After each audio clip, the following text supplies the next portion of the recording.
Hi, I'm Midge Shoemaker, and this is day 3 of making a YouTube video and just going over things that I'm grateful for. And to be perfectly honest, today is a little bit of a struggle for me. And for some reason, I still get seriously nervous doing this because I can think of all the stuff I want to say, and then I sit down to hit the record button and I just and I start freaking out. So thank you for your patience and putting up with me and my little freak out here. You're just going to get all of me because I hate editing and watching myself because I still have self-esteem issues and don't necessarily like how I look in videos and hear my sound of my voice because I think I sound ridiculous. So feel free to laugh at how ridiculous you think I sound because I think I sound ridiculous too, so we'll laugh together about it, okay? There we go. Anyway, I'm really struggling today. I realize it's only day 3. And I'm thinking, okay, I'm doing this because I'm really stubborn and I have that stubborn gene in me that's like, I'm going to do this, I'm going to do this. And I don't know why, because some goals I'm like, I'm going to do this. And then it's like after 3 or 4 days, I'm like, and I'm done. And then, 3 or 4 weeks later, I'm like, okay, I need to do this again. And, that repeats my cycle. So I'm trying not to repeat the cycle and I'm trying to be stubborn and do this. So I'm really hoping my stubbornness holds out for the next 97 days so I can see how much this is working. But I've noticed yesterday, last night, today, everything, that I keep thinking in my head all the things that I need to do to change. Not just this, but so many other things that I'm like, yes, this would be great. If I spent 100 days writing every day, I would probably finish like a whole book and get it published in 100 days, maybe. I don't know, maybe it would take longer than that to write a whole book because I've never spent like 100 days just writing every single day. So that would be interesting to see what happens. And then I'm thinking, oh, I could spend 100 days just working on cleaning and organizing my house. Imagine how clean my house would be, how nice my kitchen would be if I did dishes every day for 100 days. That would be amazing. I would probably actually run out of dishes to do. That would be nice, actually. Or if I did laundry every day for 100 days. But see, I always dirty dishes and I always dirty clothes. So those are things that you always have to do anyway. They're just not things that I always do. Same with like cleaning. Stuff will be clean for a little bit, but then you always have to keep doing it. So 100 days would just get me in the habit of doing it and then add something else, like 100 days of exercising. I could totally use the exercise because I'm totally overweight, overweight and out of shape. I can't even talk. I'm really, really tired. Been working nights, which is fine, except that I'm having a hard time sleeping during the day, and not everybody else seems to know that I sleep during the day. Like the people that come banging on my door at 1:30 and I'm like, I went to bed at 9 o'clock this morning. I've had 4 hours of sleep. What do you want from me? And by the time I get to the door, they're gone, of course. So I was like, oh, I guess it wasn't that important. And then the mailman comes and rings my doorbell because he left a package for my neighbors that live on the other side of the house that don't have access to my side of the house. So doesn't matter. They're not going to come answer the door. They're not going to come get their package. I'm like, I know it's Arizona. It's hot. You don't want the package to sit out there all day, but they should know they're expecting a package and come look for it. I don't know.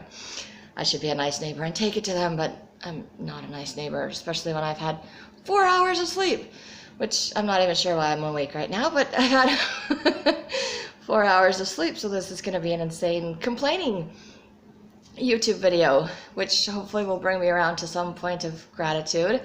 I think it's also that part of me that wants that instant gratification, like I'm going to change, I'm going to feel better, and saying all these gratitude things is going to shift my brain. But I've said I was grateful for things my whole life. I was taught when you say prayers, you always thank Heavenly Father what you're grateful for first. You start with all the things you're grateful for and then go on. When you bless the food, you thank Heavenly Father for the food first, and then you ask him to bless you and give you whatever other stuff you want. You always say thank you first. But I think some of those things are just kind of rote reactions, and it's not actually sinking in that I'm really grateful for these things, even though I'm really grateful for these things, like food and sleep and shelter. All those things I think I just take for granted, like, oh, okay, I'm just grateful I had a good day today, grateful I survived today, grateful I'm alive today. Not sure how grateful I am to be alive today. Let me go back to sleep and start over tomorrow, okay?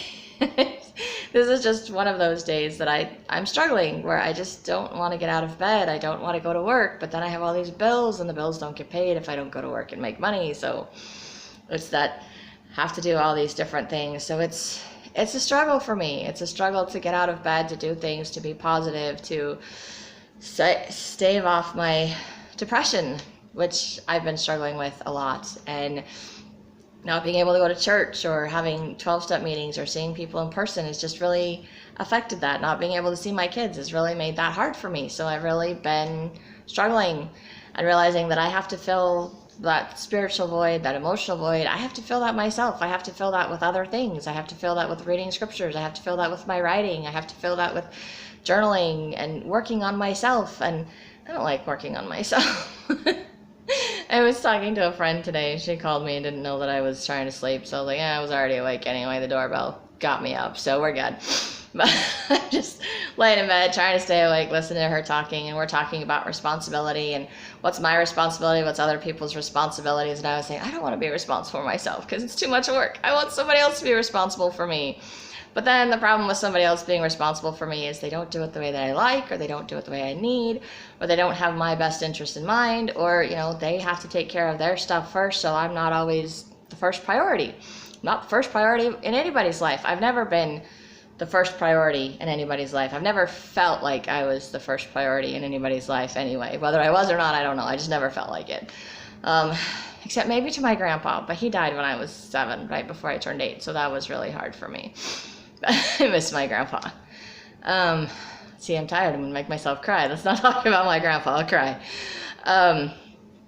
But I'm learning that I have to put myself first, that I can be my first priority. And that's something different for me. And that's something different for my friend. We were talking about that it's like I need to take responsibility for me and my actions.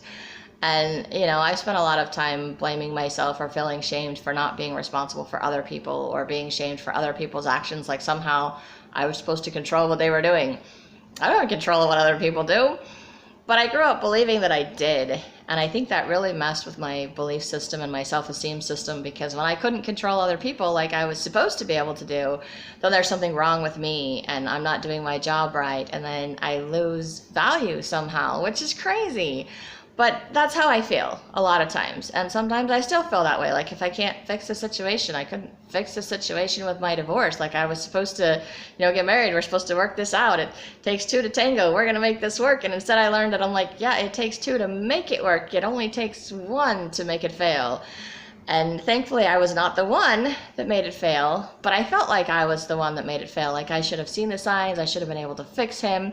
And I think he thought I was supposed to be able to fix him too, which that didn't work because I couldn't fix him. That's God's job to fix him, not mine. And I'm not God. I can't play God. I can't fix other people. I can't control other people. And God won't control other people. He allows us freedom of choice. He allows us freedom of expression. He wants us to make the right choices, and he'll guide us towards those right choices. But he also lets us make mistakes so that we can learn, so that we can be like, oh, this doesn't feel good when I do this bad thing. So let's do this good thing because this good thing feels good. But I grew up in an environment where good and bad was confusing, because sometimes I would do something and it felt bad to me, but everybody else was saying it was a good thing, or I was told I had to do stuff I didn't like because everybody else liked it. So I devalued myself. I devalued my opinion like it didn't matter. And, you know, I realized that I had myself and 4 siblings, so there were 5 kids, and that's a lot to do. And for parents, it's easier just like, everybody's going to do the same thing because that's what we're doing today. And I get that as an adult. I understand that. As a kid, I misinterpreted that as, you know, my opinion doesn't matter. And I realized that a lot of things is based on my perspective, my perception of the situation. Even as a child, it was my perception of the situation. And I didn't have somebody sit down and explain, hey, this is what's actually going on, or this is why this is happening. It was just kind of like, you should already know, you should understand. And I was like, I don't know what I'm supposed to understand, so I'm just going to make up a definition. And usually it was that there was something wrong with me, that I wasn't good enough, that I didn't do it right, that I didn't fix somebody else. So it's like I've put myself on the back burner to help everybody else, and then nobody was happy, myself included. So I'm struggling to put myself first. And this is part of putting myself first and doing something positive for myself, because I'm trying to, well, I'm not trying to, I'm writing a book. I'm going to say that I am writing a book. I have like 2 chapters left to finish this book. I did finish 1 book once, so I know it's possible. I just didn't get it published, and now I know that I need to rewrite it and rework it because I wrote it for me, so it makes sense to me and not for an audience. So I'm having to learn to put myself out there to an audience. I'm having to learn to share myself, but I'm also realizing that in order to share myself with everyone, I have to know who I am, what I'm sharing, what I have to offer. And that's what people that are good at sales, they know what they have to offer. And I don't. I lack that self-confidence. I lack that. I'm like, hey, I'm all these great, amazing things. You just want me. Hey, my book is so amazing. You just want to read it. You just can't wait to get your hands on it. I would love to be that person. I am not that person. I'm so not that person. So I'm learning, and I'm putting myself out there, and I'm stretching, and I'm changing, and it's hard. And I was talking to my friend today about change, and change is a good thing. And she was saying that she did the right thing and she felt good about it, but then later she felt bad. It's like, why do I feel bad later? And of course, I think the Spirit's just telling me what to say, because I say these most profound things, and then I think about it later. I'm like, oh, did I actually say that? That is so cool. So I'm going to try to remember what I said to share it. But basically, I was telling her that change is difficult. It's not easy. It's not something that's comfortable. It's outside my comfort zone. It's outside her comfort zone. It's outside everybody's comfort zone. So it's like, I'm making this change, and it's uncomfortable. It's exciting because it's new, it's different, and because you want a different outcome. So it's kind of like, the definition of insanity, doing the same thing over and over again, expecting different results. Well, change is doing something different and expecting a different result. The only problem is doing something different. I don't know what the different result is going to be, other than it's going to be different. And I hope it's going to be good. Which, 100 days of making a gratitude list, 100 days of making YouTube videos. I'm like, I hope maybe I'll get more comfortable doing this, and I won't freak out and, be praying the entire time, like, please God, help me get through this, because I don't know what I'm doing. That would be great. Maybe at the end of 100 days, I won't need that. Maybe I still will, because maybe that part of my personality isn't going to change. Maybe I'm always going to be anxious and nervous putting myself out there and thinking that people are going to watch or listen to me. And I realize not very many people are watching or listening, and that may change over time. That may never change. I don't know. I've never been a person that's been good in crowds or around a lot of people, so 1 or 2 people is good for me. It's always been good for me. I'm good with the one-on-one thing, but the change is not easy for me. And like I was telling my friend, maybe she's grieving something too. She's grieving the loss of a relationship. She's grieving the loss of the dream that she thought she was going to have. And I'm like, I think I have to do that too. I have to grieve what I thought my life was going to be. I have to grieve the fact that this is not a overnight transition. I'm not just going to wake up one day and feel better. I've been waiting for the last 4 years to just wake up and feel better. Like the pain is just going to go away all on its own. It's like, no, it doesn't change. You have to feel it. You have to embrace it. You have to go through it. You have to cry. You have to mourn. You have to go through all the stages of grief, including depression. And I already have depression, so add grief depression to that. That does not help my life at all whatsoever. It's crazy. It's insane. I'm insane. It must be, because I'm doing these 100-day video clip things, and somebody's actually might watch this, and I hope you're all just laughing at me or understanding me, or maybe you're all going through some of the same up and down roller coaster emotional things, because change is it's not easy. And yes, sometimes it feels good and exciting, and that's great. And yes, once we get through it to the other side to what we're trying to become or trying to do, we get that sense of accomplishment, and this is great. And hopefully it becomes a habit, and we change our behavior, we change our thought process. But I'm realizing this is not an overnight process, and even at the end of 100 days, there's still going to be things that I need to change. So like I said, 100 days of just making a gratitude list, then I can do 100 days of working on my finances or working on my house. There's always another 100 days of something, but it doesn't mean giving up what I've done for the past 100 days. It means adding to it, like making that additional change. So for 100 days, I'm going to work on YouTube videos and being grateful, and then maybe in 100 days I will work on YouTube videos, being grateful, and finances, and maybe cleaning my house. And maybe the next 100 days, because that'll probably be in January sometime for the new year, I'll work on eating healthier foods and exercising while still maintaining my finances, doing my YouTube videos, and being grateful. So it adds. And then at some point doing 100 days of writing, which I'm actually trying to do with the YouTube video thing right now, the gratitude and 100 days of writing, because I've written for the last 2 days, which is good. That's why my book is getting finished. And I'm thinking it would be really cool at the end of this 100 days that I could just show everybody a copy of my published book. That would be so awesome. So I'm trying to keep myself motivated and focused on the prize. But at the same time, there's that voice in the back of my head, but that's not the end. You don't get to stop at the end of 100 days. And I'm like, yes, but I need a deadline. That helps me for one thing. And knowing that I only have to do it for a certain number of days also helps. But I think the idea is to kind of change the way my thoughts process by saying the things that I'm grateful for, to change my attitude from I don't want to get out of bed and go to work and do anything to, hey, I am grateful I can say a prayer. I'm grateful that God is listening to me and helping me today. I am grateful that I can do this YouTube video. I am grateful that I am in the habit of taking some vitamins that help boost my immune system and that also help me with my depression. And I've been thinking this for a few days. I don't know what people do for depression. Depression's caused by lots of different things, but I have this DDR Prime essential oils from doTERRA. That's my all-time go-to thing for my emotional mood things. See, I'm not advertising that. You guys can do whatever you want that works for your depression. But I started taking those and it's helped my mood. It's helped enhance my mood. It's helped me be willing to do things. It hasn't changed my personality. It hasn't changed my habits by any means. That's not what that does. I don't think that's what any antidepressant medication does.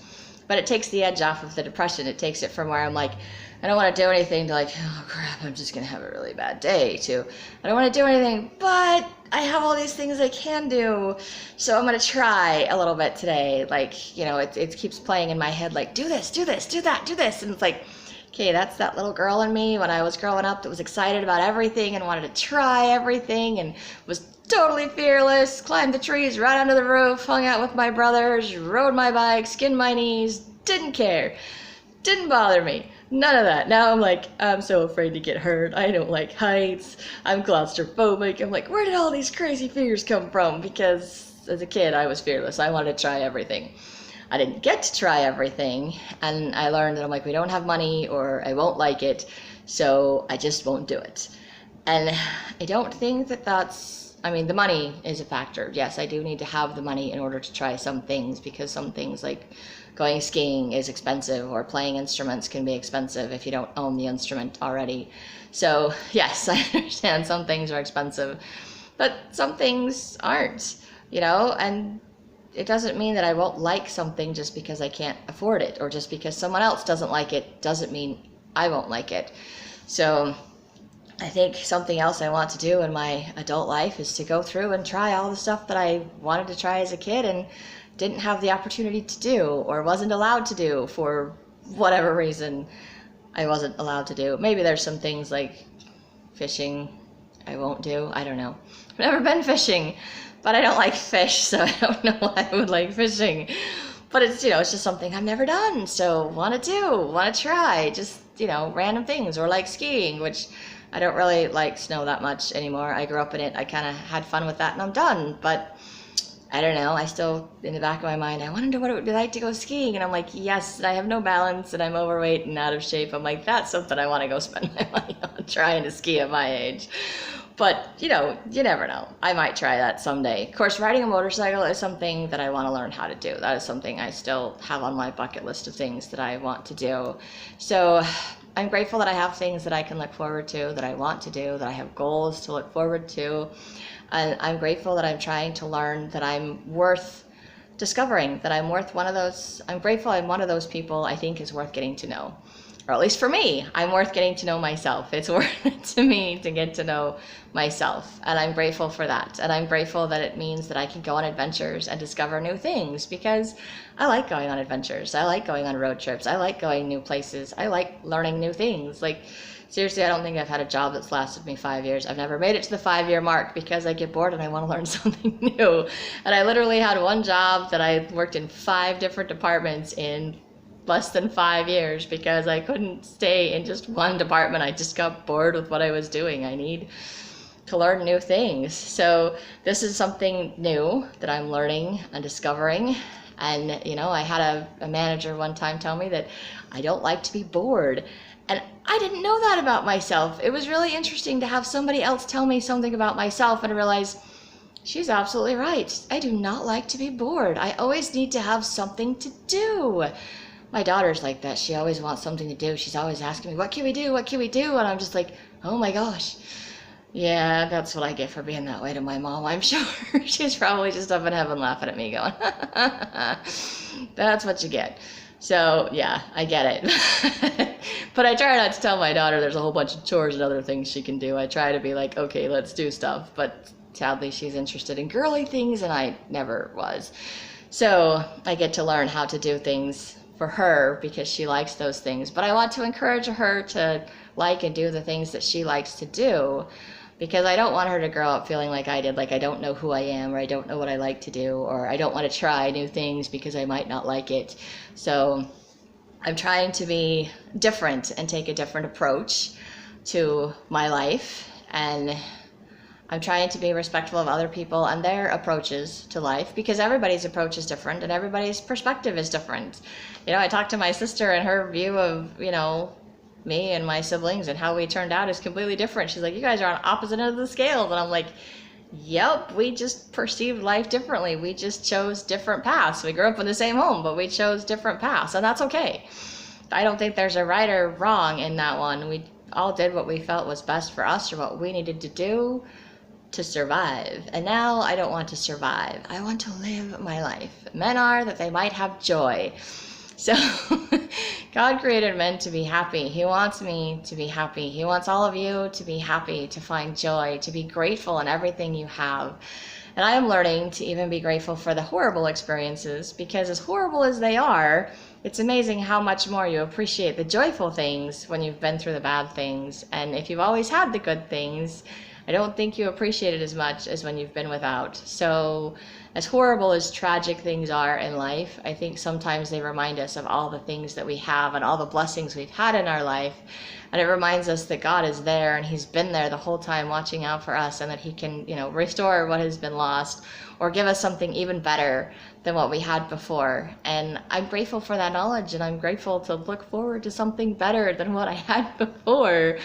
But I'm also frustrated because it means I have to change. I have to put myself out there. I have to make myself open to what God has in store for me. And that means I have to go down the path that God has chosen for me. I just have to make myself aware of what that is. And I think the little voice in my head that keeps saying, hey, do your writing. Hey, do the YouTube videos. Hey, take your vitamins when you get out of bed. So, and your antidepressants, so that you'll actually do stuff even though you don't want to. And God will help you function on 4 hours of sleep, which he's done before. So I know he can do it again. So I'm grateful that he can do it again.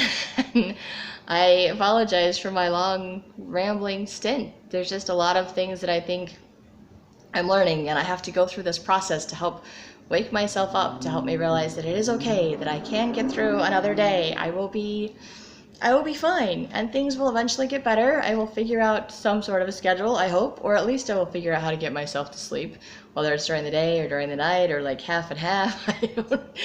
I don't know. And other people will learn my schedule as soon as I figure out whatever it is. And that's the problem. If I'm always on a different schedule, nobody knows. And I've had several jobs where I'm on different schedules. So I'm having to learn how to listen to my body and how to listen to what I need and what I like and what I want, and how to take care of myself and how to be responsible for me. And it's a lot of work.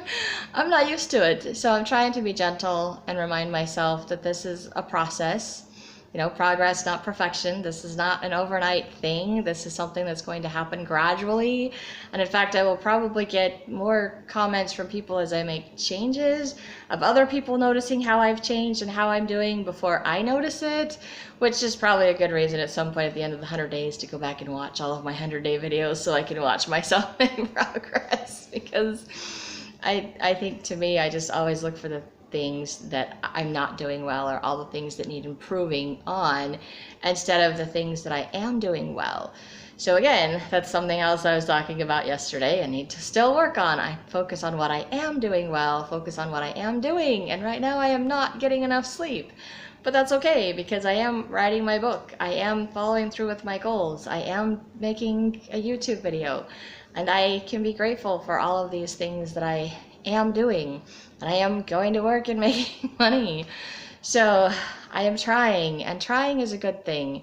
I don't have like a trying personality that grates on people's nerves, which, oh, maybe I do. Maybe I grate on some people's nerves. I'm sure I do to some people, but I don't really grate on my own nerves. I like myself. I'm starting to like myself, to realize that I have a lot of good things to offer, that I'm a good person, and it's good to be a good person, that I am lovable and likable. And, if I wasn't, why would people, even a handful of people follow me or talk to me? Why would my friend call me and say, hey, I'm struggling with something, help me out, you're so awesome at this, Why would she write down stuff I say? That always makes me feel weird. I'm like, why are you writing down what I say? I didn't say anything profound. And then I have to stop and think, I'm like, oh, I did say something profound. That is so cool. I think that was God just speaking through me, because I'm not that cool.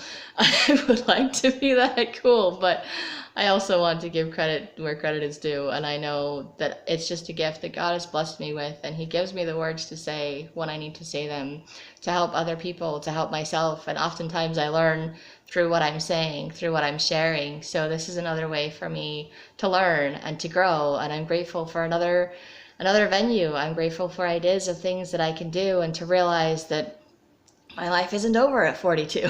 I have a lot more life left to live and to offer. And just because my life isn't where I wanted it to be at this point in my life doesn't mean that I failed. It just means that maybe God had a different plan for me, or that I just need to go in a different direction. And honestly, growing up, I never thought I was going to be a writer or a published author, and now that's the goal that I'm working towards.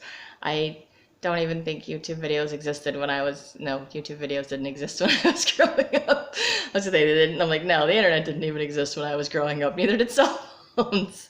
So yeah, that's aging myself a little bit for anybody that thinks I look like I'm 20. That's awesome. Thank you. I'm not. Again, it's just amazing, the technology and the things that are out there. So this wasn't even something I could have imagined doing as a kid, because, being an actor or an actress, I thought about that. Honestly, I did a few times, but I just don't think I ever had the self-confidence, and I always got nervous in front of people. So I'm like, I'd never be able to do it. I'd always be nervous, and I'd be giddy and laughing all the time like I do on my YouTube videos with this big cheesy smile. It's really because I'm nervous, not because I'm super happy, I promise. Yeah, super nervous laugh there too, just not, I get nervous a lot. I smile a lot, which is good. I love my smile. That is one of the things I love about my smile. So I'm grateful I have something else that I love about myself, or that I've always been able to like about myself. And I'm grateful for that. And I'm grateful for tools and programs and things out there, for all the inspirational stuff that people are sharing and reminding us to love ourselves, to love each other, to take care of ourselves. So I'm trying, and I'm trying to share my efforts of doing that. And I don't know how successful I am, because right now I'm not sleeping very well. So I ramble a lot when I'm tired too. So you get the rambly, silly, crazy version of me that's still trying to stubbornly fulfill my goal of doing a YouTube video 100 days in a row, working on my book 100 days in a row, working on making a gratitude list 100 days in a row, and hoping that it will help to change my thought process, to see things more positively, to see myself more positively in a better light, and to feel like I'm someone worth getting to know. I have value. I'm a daughter of God, and He loves me, and He loves all of you. And I'm thinking I'm just grateful for my bishop, because when I was struggling last year, he told me that I needed to read my scriptures every day, say a prayer, to see myself the way that God sees me, to see myself through His eyes, and then write what I'm feeling or seeing. And a lot of what I feel and see over all of that time is just how much God loves me, and how much He wants me to succeed, and how much He wants me to be happy and not depressed. And He's like, here's all these avenues, these things to help you. And I was like, no, I'm too depressed. No, I'm too depressed. And I did that for quite a while, and I couldn't even get out of bed or do anything for a couple of months, which is really sad. And then I ordered that DDR Prime stuff, and let me tell you, that's made a huge difference. At least gets me out of bed, and then I start doing things, and then when I start doing things, I start to feel better, which is really one of those, I don't know if they call it an oxymoron. It's one of those just struggles where it's like, okay, you're depressed and don't feel like doing anything, but the only thing that makes you feel better is to get up and do something. So it's the opposite of how you feel, is how you have to act in order to work through the depression to get out, to be around people, and be, at the end of the day, I'm like, oh, I do feel a little bit better. And for me, writing is my outlet. When I write in my journal at the end of the day, when I'm all done before I go to bed, and I can just write about all the stuff, and it puts things in a different perspective. It helps me to see the good things I did throughout the day. It lets me vent and blow off steam for all the stuff I don't like or didn't care about. And then I go to bed and my head's not spinning with 1,000 different things. But if I don't take the time to write all of that, or I just like, oh, I'm just going to write because I'm writing and I'm tired, and all I write in my journal is like, I'm tired, I'm going to bed tonight. I'm like, yeah, I wrote something, but I didn't process anything, so that didn't help me. But I do need to write to process things, and writing to process things helps me to feel better and helps me to let go of things. And I have this amazing gift that Heavenly Father gave me. It's like when I write stuff down, I forget what I write. And I think a lot of the bad things that have happened to me, like some of them I still remember, but some it's like I write them down and then I forget, or at least the feelings. I forget the feelings and they go away. So it's like I remember what happened, but I don't remember I don't hold on to the pain or the anger or the frustration. I'm like, it's just gone. It's like, where'd it go? I don't know. It doesn't matter. I don't need it back. I'm good without it. But, every day there's something like that. So every day is something for me to work on. And it means that I am going to take the rest of my life working on myself, or I can spend the rest of my life ignoring myself in my life. And I've tried the ignoring myself in my life, and I just get more depressed and I gain more weight, and then I just feel even more lonely and discouraged. And it's a very negative cycle that I don't like to be in, which is why I'm trying to get out of it, which is why when my friend suggested the gratitude list, and she did it for like 14 days and was telling me she feels the shift and she's going to do it for 100 days. And I was like, I can do this. I can do this. And I did it for about a week. And then I thought, I should make a YouTube video to do this. I was like, why am I doing that? But it gets me to do my YouTube videos. It gets me to put myself out there. It gets me to talk about my book that I'm working on, that I'm very excited about, that I only have like 2 chapters left and I'm finished. Well, not finished, but at least, the first draft will be done, and then I can send it off to my mentor to have her review it. Then I can fix a few things, and I can send it out to beta readers and maybe fix a few more things. Then I can get it edited, and then I can publish it. Yay! And I will have a published book. And it all sounds so simple, but it's not that easy, especially for me, because I overthink everything, and I think about all the stuff that I have to do to avoid doing what I can do or need to do today. So it's like I try to skip steps. I always try to skip steps. And I think today is one of those days where I just want to skip steps. And there's no steps that I can skip. I have to go through the steps, and I have to go through them in order for things to turn out the way that they're supposed to, because skipped steps mess things up in the end. And then it's like you have to go back and start over. And I've gone back and started over a lot, as you can see from my past attempts at doing this. So hopefully I don't have to start over with my 100 days of gratitude list and YouTube videos. But if I do end up skipping a day somewhere between now and the end of 100 days, I will hopefully just start over, because it's better to just start over. It's better to be grateful for what I have done and know that I'm like, okay, I could do it. I did it for 3 days. I can do it for 3 more days. And right now I'm going to be happy if I do it for 3 more days, because I just got up this morning and I was like, or this afternoon rather, because I went to bed this morning,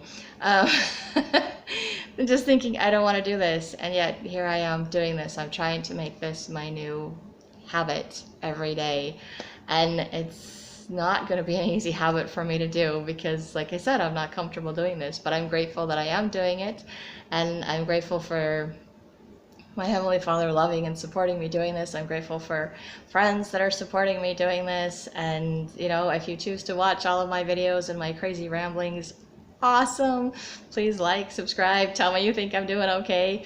I can use all the encouragement I can get. But again, I know all the encouragement is amazing, but if I'm not encouraging myself, then I don't accept the encouragement or love from other people. If I don't love myself, then I don't accept the love that other people have to offer, which is a really sad thing. But I've come to realize that if I'm not accepting myself, or I don't believe in myself, then I don't believe other people that are believing in myself. I start thinking, I'm like, yeah, you guys are totally fooled. I'm like such a hypocrite. You have no idea who I am. I'm not this great, amazing person. And I'm starting to realize, I'm like, oh, maybe I am a good person. Maybe I'm a great, amazing person. I just haven't seen myself clearly for a long time, and I've been around people that didn't treat me like I was a great, amazing person. So I believed that I wasn't. Believed all the wrong people. Put myself in all the wrong situations because that's what was comfortable. That's what was normal. That's what I was telling myself I deserved. Not consciously telling myself I deserved that, but subconsciously telling myself I deserved that, or feeling like maybe that's what I deserved, or I didn't deserve any better, or this is as good as it's gonna get, so I'm gonna take it, and not realizing that it can be better. And I'm starting to realize it can be better. I want better. I think I've always wanted better, but maybe that makes me kind of snobbish. I don't know, maybe people think that of me. I have no idea, but I want better, and I think I deserve better, and I'm grateful that I can start seeing that in my life, that I can start loving myself, and by loving myself I can start accepting the love and compliments and appreciation from other people. And eventually I'll get to the point where I'm like, okay, I really appreciate everyone's appreciation and compliments of me, and I love them, and I will hold on to them, cherish them, but I wouldn't be able to accept them or love them if I didn't love myself first, or believe those things about myself. Because I've spent a lot of my life, people compliment me like, I don't know how to respond to that. I'm like, and you're crazy, and you don't know me, or, oh, thanks, I just got really lucky today. You have no idea how horrible I am. But I don't think that I'm as horrible as I thought I was, and I don't think I could ever be as horrible as I thought I was, which is an interesting thing to realize about myself, that I tried to be a horrible, bad kid person, and I can't. It's not who I am. It's not in my DNA. It's not in my spirit to be that kind of person. So I'm grateful for that, and I'm grateful to realize that I'm okay with who I am today, or at least for the moment while I'm doing this video. and in the end, it doesn't matter who watches the video. If it helps somebody, great. And if nothing else, I think it's helping me. I hope it's helping me. That's why I'm doing it. And I'm hoping to share what I'm doing to help other people. And so anyway, I'm just rambling. So I'm just grateful I did this, and I'm grateful I'm done. So have a great day.